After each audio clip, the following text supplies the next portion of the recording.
দুপুরে আমি একা বাড়িতে ছিলাম, কোনো কন্টেন্টই খুঁজে পাচ্ছিলাম না। তখনই আমার পেটে ইঁদুর দৌড়াচ্ছিল, তাই আর দেরি না করে মায়ের হাতে সুস্বাদু বিরিয়ানি খাচ্ছিলাম। খাওয়া দাওয়া করার পরেই মনে পড়ে যে আজকে তো আমার একটা দাদার বিয়ে আছে, তাই আর দেরি না করে ড্রেস করে বেরিয়ে পড়লাম বিয়ে বাড়ির দিকে। এগুলো সব আমার দাদারা ভাইয়েরা আছে, আমরা সবাই এখন বিয়ে বাড়ি যাবো।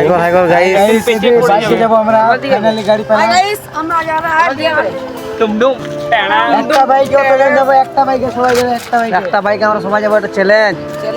এই বাইকে যদি সবাই যায় তাহলে তোমাদেরকে 1 মিলিয়ন সাবস্ক্রাইব পূরণ করতে হবে। বিয়ে বাড়ি আসতে অনেক পার্বতী দেখলাম, কিন্তু কি বলবো দুঃখের বিষয়, আমাকে কেউ চিনতে পারছে না বন্ধুরা। আমি যেহেতু ফেমাস, আমাকে কেউ চিনতে পারে না। So sad. বিয়ে বাড়ি ঘুরতে ঘুরতে চলে গেলাম ফিরের ফুচকা খেতে, কিন্তু এখানে যা ভিড় ছিল মনে হচ্ছে আজকে লাইন দিলে কালকে পাওয়া যাবে। তাই ওটা বাদ দিয়ে চলে আসলাম ফিরের কফি খেতে, কিন্তু বেশ কফিটা ভালোই লাগছিল। আর কফি খেয়ে আমরা সবাই এনজয় করছিলাম। ডিজের কাছে আসতেই দেখি যে এখানে সুন্দর সুন্দর জলপরীগুলো ডান্স করছিল, ওটাই দেখে আমরা খুব এনজয় করছিলাম। ওদের নাচ দেখতে দেখতে খুব ঠান্ডা লাগছিল, তাই হালকা করে আমরাও একটু শরীর গরম করতে চলে গেলাম।